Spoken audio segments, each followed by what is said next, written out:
É claro que essas equipes podem amanhã se organizar e jogarem um futebol melhor e melhorar a sua situação no campeonato. Mas tomar por base o estadual, o que apresentaram até agora, Corinthians e Vasco podem começar um campeonato muito mal. Se eles começarem o Campeonato Brasileiro jogando a bolinha que jogaram no estadual, no caso, não só no estadual, o Vasco quase foi eliminado da Copa do Brasil pelo Água Santa, uma partida ridícula em São Januário, segundo tempo.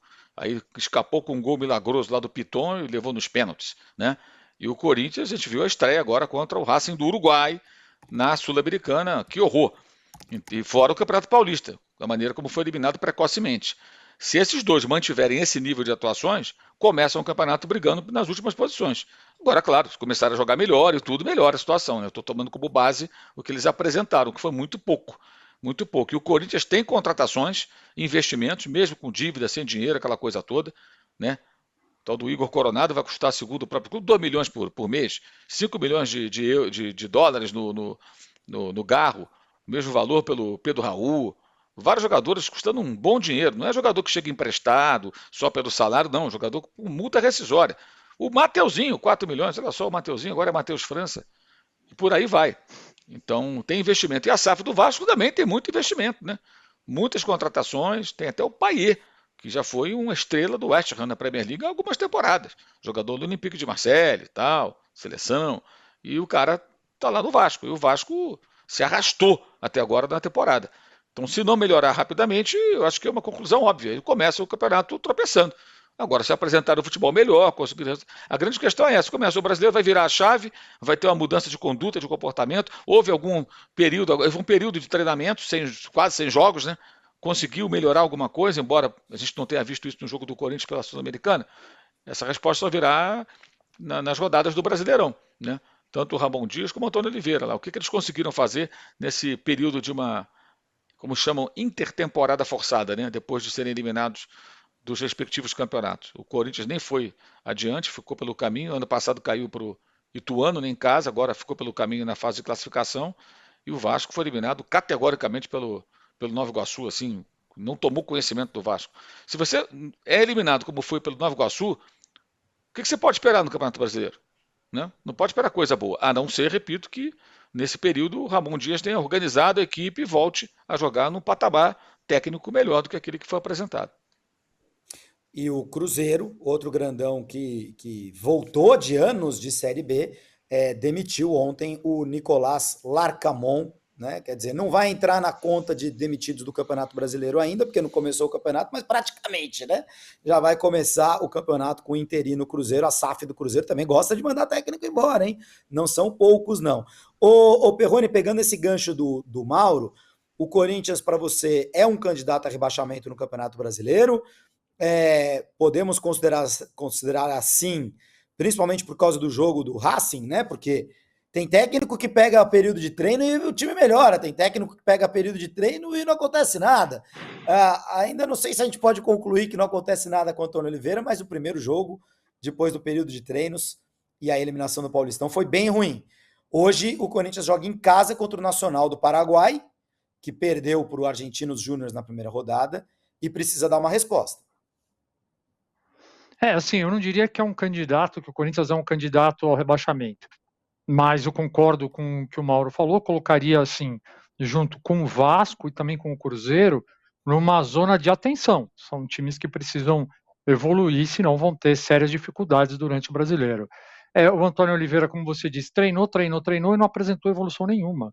Não dá, isso é inaceitável, é inadmissível. Agora, ele tem a chance hoje, de novo, de mostrar uma evolução. Eu já vejo um grande alento para o torcedor do Corinthians, porque finalmente ele enxergou que o Romero não pode ser reserva desse time. E aí ele vai começar com o Romero. Então já é uma coisa que você olha lá e fala, aleluia, ele enxergou uma coisa óbvia. Então pode ser que ele comece a ajeitar o time. Vamos ver. E como o Mauro falou, é um time caro, tem uma folha mensal cara, na casa ali de 23 milhões de reais, é muita grana para a bola que está jogando. Então, assim, o Corinthians depende basicamente do quê? Do Antônio Oliveira mostrar que é capaz de fazer esse time evoluir. Hoje, eu tenho minhas dúvidas, porque ele não dá esses sinais. O Mauro, foi um papel e tanto que o Corinthians fez no primeiro jogo contra o Racing. E é engraçado essa coisa do Romero que citou o Perrone, né? Quando o Romero joga, ninguém entende porque que ele joga. Quando ele não joga, o pessoal fala, mas por que o Romero não tá no time? Curioso caso de um jogador que todo mundo quer quando não tá e ninguém quer quando tá.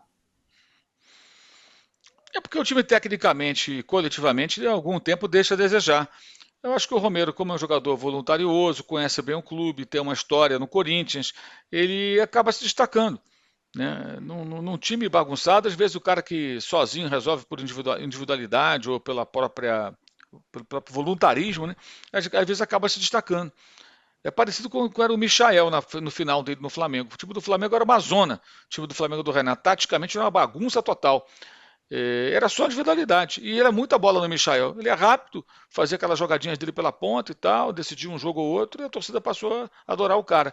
Guardadas as devidas proporções, que são estilos diferentes, eu acho que o Romero, pela luta, pela entrega, conhece bem o clube, né? Tem uma história no clube, é um dos principais artilheiros, né, da Arena, no Neoquímica Arena, não é isso? Acho que ainda é o principal, um dos Sim, principais, não sim, me lembro um dos agora. principais. Né? Esse cara, porra, tem uma história no clube, então ele acaba nesse caos, ele consegue se destacar minimamente, porque coletivamente o Corinthians há algum tempo é um desastre. É um desastre, né? E com trocas de técnico, confusas. O Doutor Oliveira está há pouco tempo, né? Vamos ver se ele vai conseguir dar um padrão à equipe, né? Seu único bom trabalho mesmo foi lá no Cuiabá ano passado, aqui no Brasil. Já passou por diferentes clubes. Eu acho que o destaque mesmo foi o trabalho dele no Cuiabá, mas é uma diferença um tanto quanto grande, né? Do Cuiabá para o Corinthians. Vamos ver como é que ele vai conseguir fazer. Esse jogo contra o Racing já foi bem desanimador, né? Porque teve um período aí que o time não estava jogando e quando voltou a campo, meu Deus, quase perde o jogo, né? Teve um gol anulado ali que foi por um triz ali, aquele gol anulado do time uruguaio. Lembrando, o Racing do Uruguai, no Estádio Centenário, em Montevidéu, que tem pouquíssimos torcedores do time local, né? Se ainda fosse do campinho dele, mas não pode ser lá, não poderia ser lá. E com a torcida do Corinthians, talvez até tão numerosa ou mais numerosa do que a do time do Racing do Uruguai. Aliás, isso é uma coisa bem chata em relação aos times uruguaios na Libertadores, né? Hoje também tem o jogo do Danúbio contra sei lá quem na Copa Sul-Americana, também vai ser no Centenário. O Peñarol joga lá no estádio dele, que é um time de massa, o Nacional joga no estádio dele, que é um time de massa, e aí todos esses times de bairro, esses times pequenos, jogam no Centenário as moscas, e deve ser por regra, né, Mauro, da Conmebol, de não poder jogar num estádio, porque poderiam jogar pelo menos nos seus Mas estádios, né? Com a sua torcida, com o seu povo ali, nos seus estádios pequenos, poxa. o do Danúbio acho que até daria. Não sei se agora a capacidade não é permitida, mas já teve o jogo do Danúbio em competições internacionais ali. Tem o do Defensor também, né, que seria, em tese, aceitável. Esse negócio de capacidade mínima de estádio é uma bizarrice sul-americana. Né? Se você pegar os jogos da Copa do Rei, na Espanha, da Copa da Inglaterra, times pequenos jogam nos seus estádios. Tem 1.800 lugares, time da sexta divisão. Se for jogar com o time da Premier League, vai jogar. Vão vender 1.600 lugares, 1.800 é o número de lugares que cabe no número de pessoas que cabe no estádio, acabou. Por que tem que ter 40 mil lugares, 50 mil lugares, 25 mil lugares se você não tem torcida? Sua torcida é pequena. O importante é o estádio ter condições, o gramado bom, vestiário em condições, né, lugar para condições de instalar os equipamentos de transmissão da partida, esse tipo de coisa. O resto, vamos embora, segue, joga no estádio pequeno. Mas não, acabam forçando essa situação que realmente é ridícula, né?